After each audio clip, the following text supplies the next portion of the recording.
कक्षा 10वीं home science पाठ 8 आदतों का निर्माण, भोजन संबंधी, निद्रा, शौच आदि, व्यायाम व खेल संबंधी आदतें।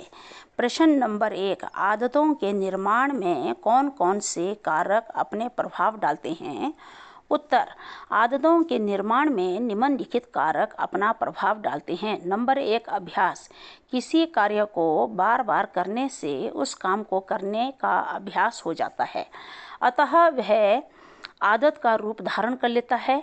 जिन क्रियाओं को अनुचित समझा जाए उन्हें दोबारा करने का अवसर नहीं देना चाहिए। अभ्यास से ही वह आदत का रूप धारण कर लेती है। नंबर 2, हस्तक्षेप ना करना।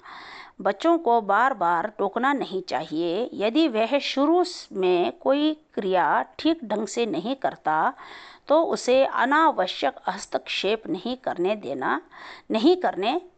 करना चाहिए, क्योंकि वह स्वावलंबी तो बनना चाहता है, परंतु हस्तक्षेप से वह चिड़चिड़ा स्वभाव पैदा कर लेता है।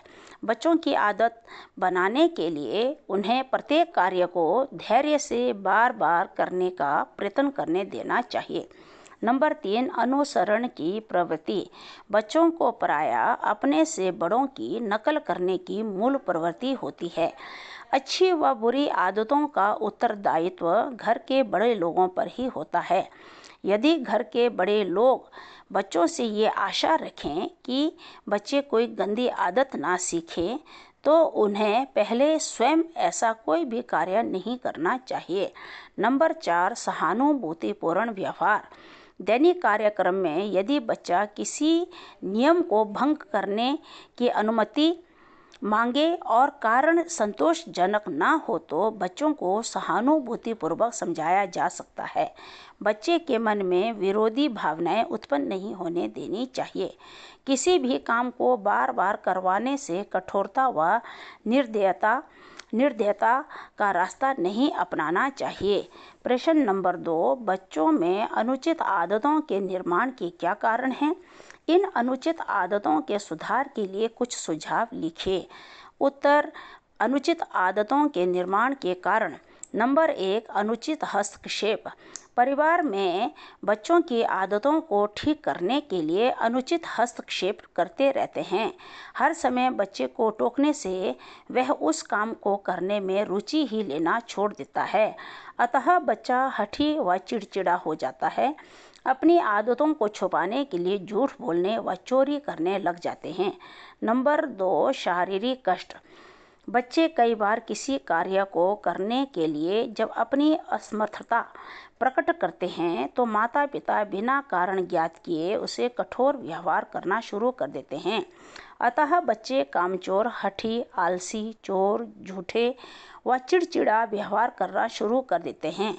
जैसे किसी बच्चे की आंखें कमज़ोर हैं और वह पढ़ाई ठीक प्रकार से नहीं कर पा रहा है, अतः माता पिता उसे पढ़ाई की बहुत अच्छी आशा रखते हों और हर समय उसे डांटते हों।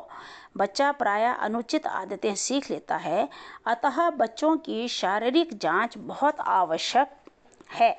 नंबर 3, खेल के स्थान व सामान का अभाव। बच्चों का शारीरिक और मानसिक विकास के लिए खेल के स्थान व खेलों के सामान का बहुत महत्व है। बच्चों की मूल आदतें खेलों द्वारा ही बनती है। वह बार बार खेल द्वारा अपनी क्रियाएं व्यक्त करता है। यदि बच्चों के पास उचित खेलों का स्थान व सामान नहीं होगा तो वह उब कर अन्य बुरी आदतें सीख लेंगे। नंबर 4, गृह कलह। माता पिता को अच्छी आदतें सिखाने का समय ही नहीं मिलता। पारिवारिक वातावरण इतना दूषित होता है कि बच्चे को समुचित प्यार नहीं मिलता। घर का वातावरण इतना दूषित हो जाता है कि आत्म प्रदर्शन करने के लिए वह अनुचित आदतें सीख जाते हैं। कठोर अपशब्दों का उन पर कोई प्रभाव नहीं पड़ता। नंबर 5, परिवार में बड़ों का अनुचित व्यवहार। परिवार में जैसा बड़े परिवार के सदस्य करते हैं, बच्चा वैसा ही उसका अनुकरण करता है। गंदी गालियाँ देना वे अपने घर में बड़े परिवार के सदस्यों से ही सीखते हैं। उन्हें बच्चों के सामने आदर्श व्यवहार करना चाहिए, क्योंकि बच्चा जिस वातावरण में रहता है उस पर उसका बहुत अधिक प्रभाव पड़ता है। बच्चों की अनुचित आदतों में सुधार के कुछ सुझाव। नंबर 1, गंदी आदत का ठीक कारण ढूंढकर उसका यथासंभव कारण दूर करना चाहिए। नंबर 2, बच्चों में आत्म सम्मान की भावना जागृत करनी चाहिए। नंबर 3, बच्चे को बार बार टोकने से व उसकी गलतियां निकालने से आत्महीनता की भावना उत्पन्न हो जाती है, अतः उसे सबके सामने बार बार टोकना नहीं चाहिए। नंबर 4, परिवार में कलह क्लेश नहीं रखना चाहिए व परिवार के सभी सदस्यों को अपना व्यवहार आदर्श रखना चाहिए। नंबर 5, बच्चों की शारीरिक अस्वस्थता का कारण ज्ञात करके उसे डॉक्टर की कारण ज्ञात करके नंबर 5, बच्चों की शारीरिक अस्वस्थता का कारण ज्ञात करके डॉक्टर की राय लेनी चाहिए और ठीक इलाज करवाना चाहिए। नंबर 6, बच्चों के लिए खेलने का सामान होना चाहिए ताकि उनका ध्यान गंदी आदतों से हट जाए। नंबर 7, बच्चों से सहानुभूतिपूर्ण व्यवहार करना चाहिए। यदि उनमें कोई गंदी आदत पड़ भी गई हो तो उसे सहानुभूतिपूर्ण ढंग से समझाना चाहिए। दूसरों के सामने बच्चों को उसकी गंदी आदतों का वर्णन नहीं करना चाहिए, वह और भी हठी हो जाता है। नंबर 8, बच्चे की छोटी छोटी आदतों पर अधिक महत्व नहीं देना चाहिए। बच्चों, ये क्वेश्चन नंबर 2 है, मैंने अभी रिकॉर्डिंग किया। क्वेश्चन नंबर 2 में भी इसके 2 क्वेश्चन बनते हैं बेटा। बच्चों में अनुचित आदतों के निर्माण के कारण और दूसरा इन अनुचित आदतों के सुधार के लिए कुछ सुझाव, दोनों मैंने रिकॉर्डिंग कर दिए हैं। और इसमें जितने भी शॉर्ट क्वेश्चन हैं वो शॉर्ट क्वेश्चन इन्हीं लोग बड़े 2 क्वेश्चन में से निकलेंगे, इसलिए मैं बड़े शॉर्ट क्वेश्चन की रिकॉर्डिंग नहीं कर रही हूँ। अब आता है खाली स्थान भरो। नंबर 1, डैश डैश से ही वह आदत का रूप धारण कर लेती है। उत्तर अभ्यास।